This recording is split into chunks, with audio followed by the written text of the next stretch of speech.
राम राम शेतकरी मित्रांनो, पिनाका फार्म या यूट्यूब चॅनलमध्ये आपलं स्वागत आहे. तर मित्रांनो, आज पहिल्यांदा ब्लॉग बनवण्याचा प्रयत्न करतो. मी आणि माझं शेत या ब्लॉगिंग सिरीजची सुरुवात करतो आज. त्यामधला हा पहिलाच व्हिडिओ आहे.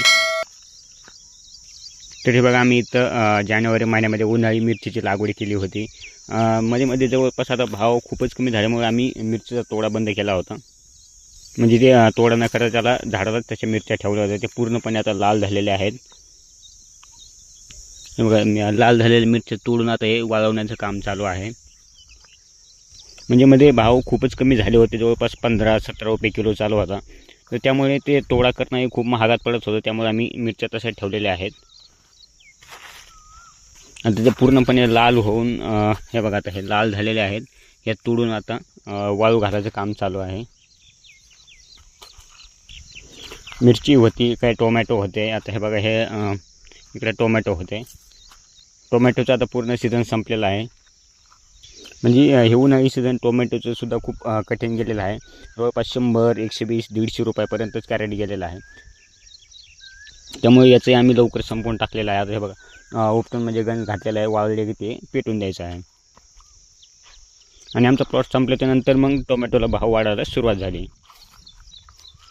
आता दिवस खूप कमी राहिले, त्यामुळे आता रानं नीट करण्याची तयारी चालू आहे. आता मिरची समजा ते तोडणं झाली की हिला पण काढून टाकून आता सोयाबीन लागवडीची तयारी चालू आहे.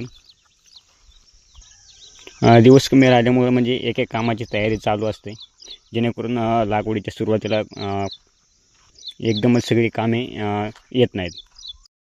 तर यावर्षी बघा, हा गोडाऊन बनवलेला आहे. हे बघा, 30 बाय 12चा गोडाऊन आहे. आणि याच्यामध्ये आपण 2 पार्टिशन ठेवलेलं आहे. हे बघा, ही 10 बाय 10ची एक रूम काढलेली आहे आणि एक 12 बाय 20ची आहे. जेणेकरून आता हे मोठी रूम कापूस वगैरे टाकण्यासाठी, काही सामान ठेवण्यासाठी कामाला येईल. आणि बाकीची जी रूम आहे ती समजा एक सामान, समजा सोयाबीन, गहू वगैरे ठेवण्यासाठी ती कामाला येईल. बघा, ही छोटी, ही 10 बाय 10ची रूम आहे.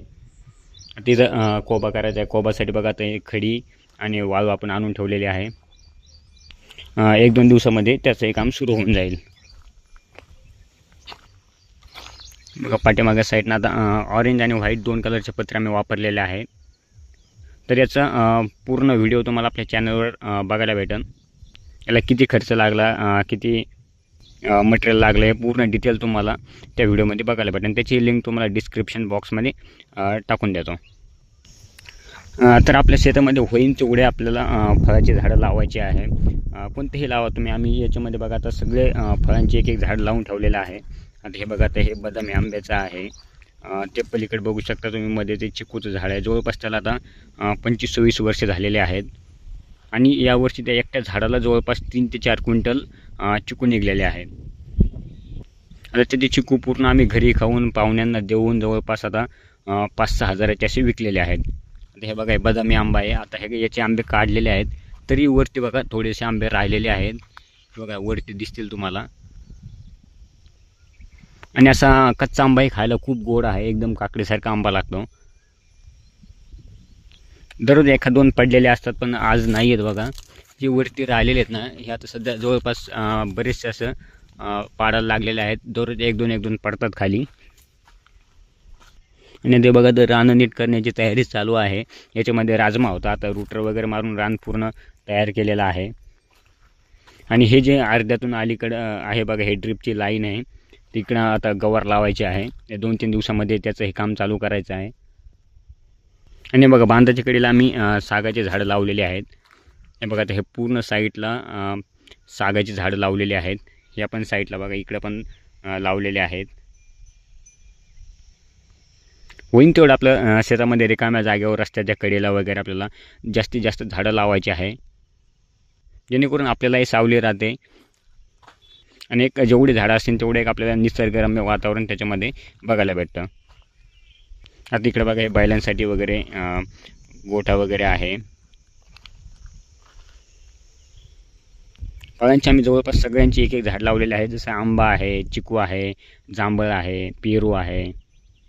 आणि यावर्षी अजूनही 1-2 नवीन झाडं समजा आता एक ट्राय करणार आहे आम्ही त्याच्यामध्ये, जसं फणस वगैरे इकडे जास्त करून उगवलं जात नाही, तेही यावर्षी ट्राय करूयात.